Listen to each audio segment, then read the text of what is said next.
আজকের এই ভিডিওতে আমি আপনাদেরকে দেখাবো কিভাবে Shopify আপনি COD ভেরিফিকেশন বা ক্যাশ অন ডেলিভারি ভেরিফিকেশনটা অটোমেশন করবেন। আপনি যখন WhatsApp এ একটা ক্যাশ অন ডেলিভারি ভেরিফিকেশন পাঠাবেন, কাস্টমার যদি কনফার্ম এ ক্লিক করে অটোমেটিক্যালি এটা ট্যাগ আপডেট হয়ে যাবে, কনফার্ম হয়ে যাবে। অ্যান্ড আপনার কাস্টমার যদি ক্যানসেল অর্ডারে ক্লিক করে অটোমেটিক্যালি এটা ক্যানসেল মার্ক হয়ে যাবে। অর্থাৎ এরকম অর্ডারটা ক্যানসেল হয়ে যাবে। তার জন্য আমাদের প্রথমে চলে আসতে হবে admin.shopify.com বা আপনার যে ড্যাশবোর্ড অ্যাডমিন প্যানেল আছে সেখানে চলে আসবেন। আসার পরে সেটিংস এ ক্লিক করবেন। তারপর ক্লিক করতে হবে অ্যাপস। এইখানে আপনার ডেভেলপার অ্যাপস এ ক্লিক করবেন।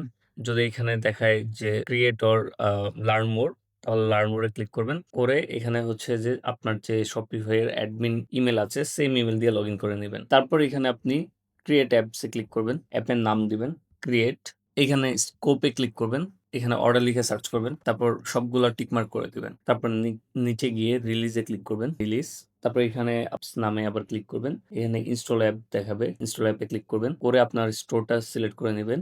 ইনস্টল। তারপর আপনি আপনার ডেভ ড্যাশবোর্ডে চলে যাবেন। এরপর এখানে সেটিংস এ ক্লিক করবেন। Client ID and client secret পাবেন। এটা কপি করে নেবেন। চলে আসবেন হোয়াটসঅ্যাপ এর ড্যাশবোর্ডে। হোয়াটসঅ্যাপ বট ম্যানেজার মেসেজ টেমপ্লেট। এখানে প্রথমে আপনি আপনার যে মেসেজ টেমপ্লেট গুলো আছে সেগুলা ক্রিয়েট করে নিতে হবে, অথবা ডিফল্ট টেমপ্লেটে ক্লিক করে সিস্টেম জেনারেটেড যে টেমপ্লেট গুলো আছে সেগুলা আপনি হচ্ছে অ্যাপ্রুভালের জন্য পাঠিয়ে দিতে পারেন। সিস্টেম সিওডি ভেরিফিকেশন নামের একটা টেমপ্লেট অ্যাপ্রুভ হয়ে যাবে।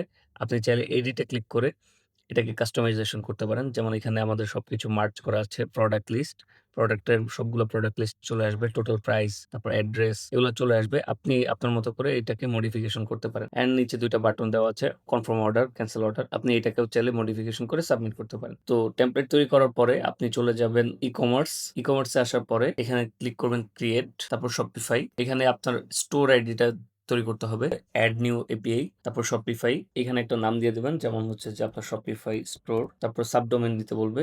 এখানে আপনি আপনার সাবডোমেইনটা দিয়ে দিবেন। সাবডোমেইনটা আপনি চাইলে এখানে ডোমেইন সেকশনে আপনার যে প্রাইমারি বা সাবডোমেইনটা আছে সেটা কপি করবেন। কপি করে বসিয়ে দিবেন। তারপর জেনারেট অ্যাক্সেস টোকেন, এখানে আপনি আপনার সাবডোমেইনটা বসিয়ে দিবেন আবার। তারপর ক্লায়েন্ট আইডি কপি করবেন। ক্লায়েন্ট সিক্রেট, তারপর সেভ। এখানে দেখেন সবগুলো স্কোপ দেখাবে এন্ড অ্যাক্সেস টোকেন জেনারেট হয়ে যাবে। সেটাকে আপনি সেভ করে দিবেন। ওকে ডান। এরপর ক্যাম্পেইনের নাম তো আমি সিওডি ভেরিফিকেশন রাখলাম। তারপর এখানে মেসেজ দিলে 0, অ্যাকশনস হবে সিওডি ভেরিফিকেশন। এখানে হবে সিওডি ডিফল্ট কান্ট্রি কোড, যেহেতু আমরা বাংলাদেশ থেকে আসছি সো আমরা বাংলাদেশ দিব। তারপর বাটন ক্লিক করলে কি হবে, আপডেট ট্যাগ, আর ক্যান্সেল বাটনে ক্লিক করলে ক্যান্সেল অর্ডার। তারপর আমরা সেভে ক্লিক করব। তো এটা কিন্তু ডান।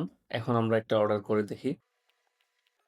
তো দেখতে পাচ্ছেন যে অলরেডি মেসেজটা সেন্ড হয়ে গিয়েছে। অ্যান্ড আমি যদি আমাদের স্টোরে আসি তাহলে কিন্তু এখানে স্ট্যান্ডার্ড কোনো কিছু দেখাচ্ছে না। ঠিক আছে? তো এখন যদি আমি এখান থেকে এই মেসেজে ক্লিক করে কনফার্ম অর্ডারে ক্লিক করি, আমাকে একটা মেসেজ দিবে। এটাও আপনি চেঞ্জ করতে পারবেন। আর এখানে হচ্ছে যে স্ট্যাটাসটা আপডেট হয়ে যাবে।